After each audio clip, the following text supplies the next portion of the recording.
დღეს მე მინდა დავიწყო ქალურ არქეტიპებზე საუბარი, რომელზეც ვისაუბრებთ, რა თქმა უნდა, ზღაპრის სიუჟეტების მიხედვით და აი ამ სიუჟეტებში კარგად წარმოჩინდება გმირისთვის დამახასიათებელი თვისებები, ის პროცესი, რომელსაც ის გადის თავის განვითარების გზაზე. დღეს შემოგთავაზებთ ზღაპრულ სიუჟეტს, რომელსაც ქვია დედინაცვალი გერი. ალბათ ყველას გახსენდებათ ზღაპარები, სადაც არის ეს სიუჟეტი გათამაშებული და დავიწყოთ განხილვა. გერი გადის თავისი განვითარების 4 ეტაპს. პირველი პერიოდი არის დრო, როდესაც ის თავის ოჯახში ცხოვრობს,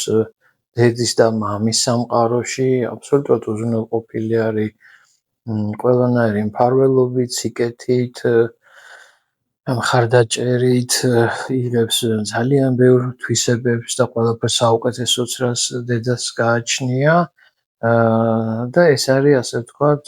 ერთგვარი ჰარმონიული და იდილიური პირველი ეტაპი მის ცხოვრებაში, რომელიც სამწუხაროდ მეორე ეტაპზე თავდება, რადგან ადგილი აქვს დედის გარდაცვალებას. ესეც მნიშვნელოვანი ეტაპია. ამ დროს ის წყდება დედის, ასე ვთქვათ, მფარველობით გარემოს, ერთგვარი ინიციაციას გადის და როგორც დამოუკიდებელი პიროვნება, რომელიც ჩამოყალიბდეს, როგორც ასე ვთქვათ, მყარად დგომი თავის ფეხზე ადამიანი, რომელიც რა თქმა უნდა იტევს თავის თავში ძალიან ბევრ თვისებებს, დედისგან მინიჭებულს და უნარებს, სიყვარულს, იმ ყველაფერს საუკეთესოსაც ოჯახმა მიანიჭა და ზღაპრებში ხშირად არ არის საუბარი დაწვრილებით და დეტალურად იმ ტკივილზე და ტრაგედიაზე, რომელსაც გმირი გადაიტანს ხოლმე. უბრალოდ ცნობად გვეძლევა, რომ დედა გარდაიცვალა და მის მამას მოყავს სხვა ცოლი, დედინაცვალი, რომელსაც თავისი ქალიშვილებიც მოყავს და იწყება ყველაზე უფრო მძაფრი პერიოდი გერის ცხოვრებაში, ერთგვარი გამოცდისა და განსასწელების პერიოდი. დედინაცვალი არ გამოირჩევა დიდი სიკეთის მოყვარეობით, პირიქით ის საკმაოდ უსამართლოდ ექცევა, ხშირად თავისი, ასე ვთქვათ,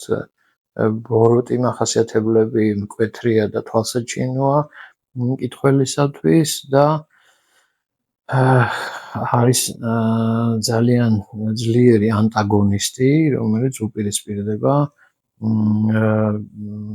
გმირის ქალურ ბუნებას. მაგრამ მოიხსენებათ ყველა მედალს აქვს ორი მხარე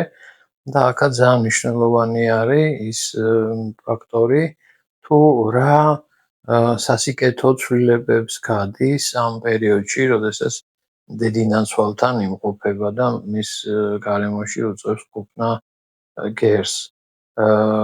ისიც მინდა აღვნიშნო, რომ აქ ორი სისტემა ეჯახება ერთმანეთს. გერი, რომელიც არის აღმშენებლობითი ენერგეტიკის მატარებელი, შინაარსის და ფილოსოფიის და დედინაცვალი, რომელიც არის აბსოლუტურად დამანგრეველი მთელი თავისი არსით. მაგრამ საინტერესო იმით გაახლავთ ეს ერთგვარი განსაცდელების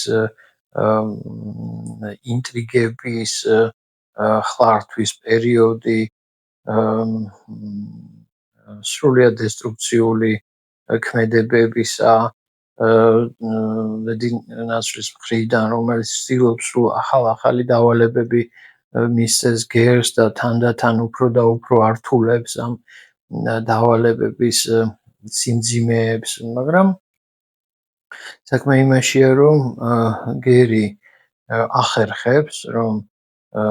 სიცოცხლის უნარიანობის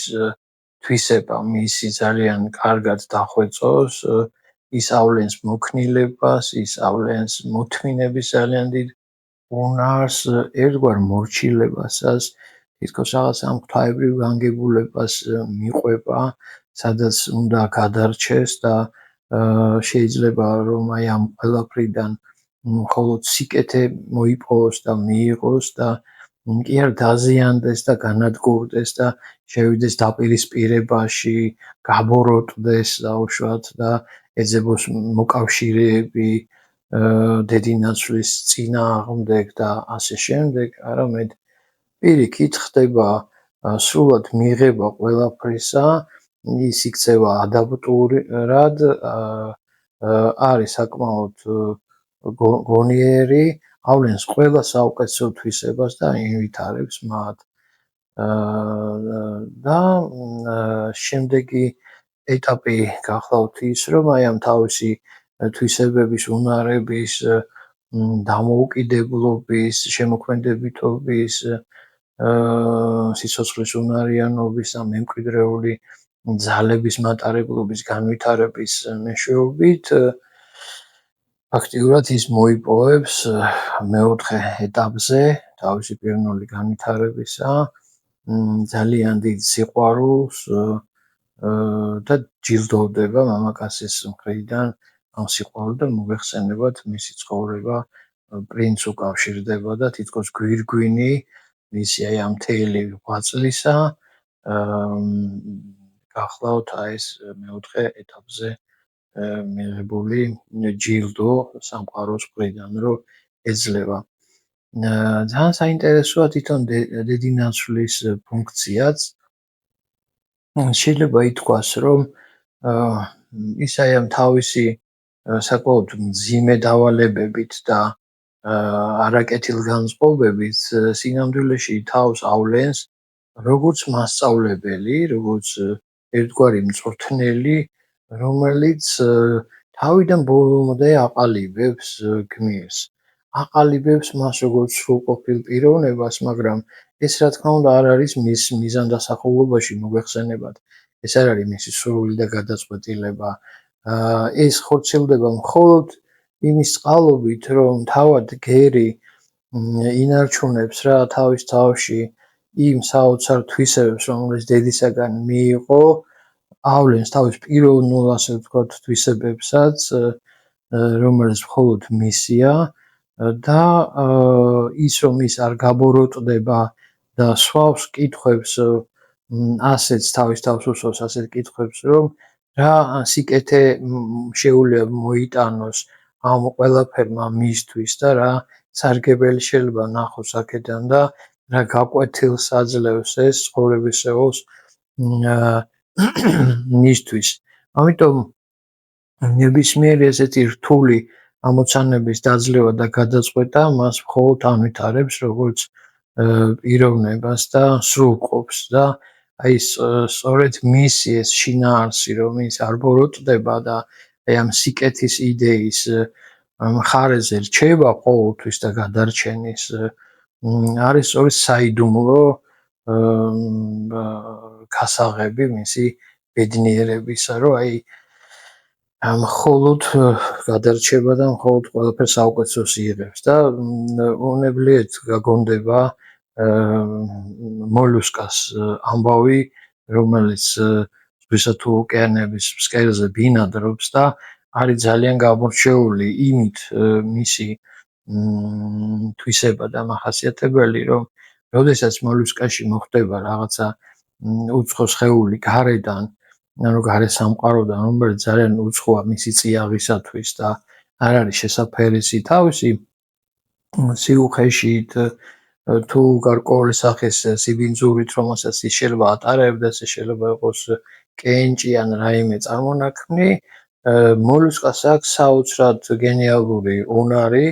რომ აი ამ ერთგვარი პრობლემატური მოვლენიდან შექმნას რაღაც საოცრება, ეს არის მარგალიტი და აი თითქოს ეს პრობლემას აქცევს რესურსად, რაც ძალიან მნიშვნელოვანია და აი ძალიან ბევრი რამის მომცემია ჩვენთვის ეს მაგალითი, რაც ახასიათებს მოლუსკას მარგალიტის შექმნის უნარიდან გამომდინარე და აი ასე არის თითქოს გერიც აი ამ ყველა განსაცდელისაგან, საფიქრალისგან, წყენისგან რეალურად ქმნის ძერწავს, აქანდაკებს თავის პიროვნების სრულყოფილებას. ამ მხრივ ძალიან საინტერესოა ეს სიუჟეტი დიდი ნაცვალი გერისა და კიდე ერთი შტრიხი, რომელიც ასევე მინდა რომ აღვნიშნო, უკავშირდება ესეთ მოვლენას. ერთ ჩვენიერ დღეს დიდი ნაცვალი ესე იგი შეაგროვებს მუხუდოს მარცვლებს, ხორბლის მარცვალს, ყაყაჩოს მარცვლებს ერთმანეთში აურევს და ერთ სტომარაში მოათავსებს და ავალებს გერს რომ მეორე დილისთვის, ესე იგი ეს ყველაფერი ცალ-ცალკე უნდა გადაარჩიოს და ცალ-ცალკე ტომარაში უნდა მოათავსოს. აქაც არის საოცარი სიმბოლო ჩადებული ამ დავალებაში. რეალურად ქალი შეიძლება წარმოვიდგინოთ სიმბოლურად როგორც ნიადაგი, რომელზედაც უნდა აღმოცენდეს ბავშვად გარკვეული სახის მცენარე თუ დაითესება ეს მარცვალი და აი სხვადასხვა მარცვლები მცირე ფარცზე რომ მოთავსდეს და დაითესოს ეს განსხვავებული კულტურის მქონე მარცვლები სხვადასხვა რიტმით ვითარდებიან და ერთმანეთში არეული ერთმანეთის განვითარებაში ძალიან შეუშლიან ხელს. ეს მარცვლები თესლის მარცვალს გულისხმობს, მამაკაცური ასე ვთქვათ საწყისის სიმბოლოა და ამ გამორჩევით და გადარჩევით, ესე იგი გმირი სწავლობს გარკვევას მამაკაცის ბუნებაში და საუკეთესოს გამორჩევას იმ ღირსეულთაგან, რომელთანაც ურთიერთობა მოუწევს მომავალში და ესე ძალიან მნიშვნელოვანია. ქალი, რომელიც არის ვთქვათ შთამომავლობის ხარისხზე პასუხისმგებლობი, თუ მამაკაცი პასუხს ააგებს დავუშვათ რაოდენობაზე შვილთა, ქალი პასუხს ააგებს ხარისხზე და აი ეს გამორჩევის უნარი მამაკაცისა და საუკეთესო მამაკაცისა ფაქტიურად აქ დაშიფრულია და ჩადებულია აი ამ ზღაპარში როგორც ესეთი ერთგვარი კოდი, რომელიც სჭირდება ქალს თავისი განვითარებისათვის. და სწორედ აი ამ ბევრი თვისებების გამო, როგორც უკვე მოგახსენეთ, საბოლოო ჯამში ეს მისი გზა განსასწრებით სავსე გვიგვინდება საჩუქრით და დღესასწაულით და ის ხდება ღირსი რომ გახდეს დედოფალი. აი ეს რაც შეიძლება დღეს მეთქვა ამ არქეტიპული სიუჟეტის შესახებ, მომავალ ჩანაწერებში კიდე სხვადასხვა სიუჟეტის შესახებ ვისაუბრეთ და შეიძლება თქვენთვის საკმაოდ საინტერესო აღმოჩნდეს.